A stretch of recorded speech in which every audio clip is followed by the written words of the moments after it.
November 2020.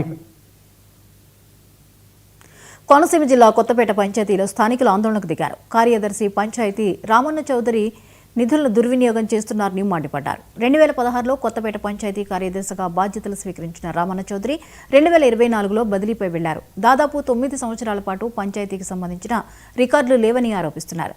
Ramanna Chowdary panchayat కార్యదర్శిగా ఉన్న సమయంలో సుమారు ₹1,72,12,672 ఇంటి పన్ను నిధులు వసూళ్లు అయినట్లు తెలిపారు. ఆ నిధులు ఎక్కడికి వెళ్లాయన్న దానిపై ఇప్పుడు ఎలాంటి సమాచారం లేదంటున్నారు. వాటిని గతంలో పనిచేసిన గ్రామ కార్యదర్శి మాయం చేశారని మండిపడుతున్నారు.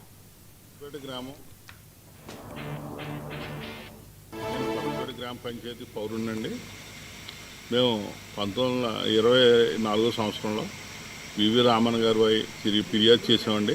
ఫిర్యాదు చేస్తే ఫిర్యాదు ఎంక్వైరీ జరిగిందండి.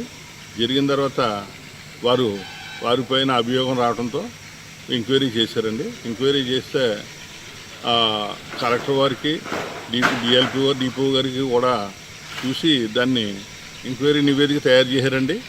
తయారు చేసి మెమో ఇచ్చారండి. మెమో ఇచ్చినా కానీ పంచాయతీలో రికార్డు 8 సంవత్సరాల కాలంలో రికార్డు లేదండి. పంచాయతీని అస్తవ్యస్తం అయిపోయిందండి. కాస్త ఇంచుమించుగా దగ్గరగా 5-6 కోట్ల రూపాయలు దుర్వినియోగం జరిగిందండి. మాకు కొత్తపేట పంచాయతీకి ఆ అమౌంట్లు వెనక్కి తీసుకొచ్చి న్యాయం చేయాలని కోరుతూ ఈ టీవీ 99 టీవీ వారిని ఆశ్రయించామండి. ఆశ్రయించగా వారు వచ్చి తీసుకున్నారండి. పంచాయతీలో ఓన్లీ హౌస్ రెవెన్యూ 1,72 లక్షలండి.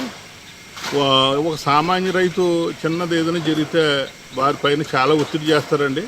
కానీ ఇంత పెద్ద మొత్తం మీద అమౌంట్ జరిగినప్పుడు వారిపైన ఇప్పుడు వరకు చర్యలు తీసుకోలేదండి. ఆయన ఉద్యోగం చేసుకుంటున్నారండి ఇప్పుడు ఇంకానే కాకినాడలో. మా కొత్తపేట పంచాయతీ వారు కొత్త సెక్రటరీ గారు ఏమని ఛార్జ్ తీసుకున్నారంటే 8 సంవత్సరాల కాలంలో రికార్డు లేదని తీసుకున్నారండి. నేను దానికి సంబంధించి ఏం చెప్పను. కొత్తగా నేను వ్యవహారాన్ని నడపమంటే నడుపుతాను తప్ప పాతకాలంలో ఇది ఏమీ నడపనని చెప్పారండి.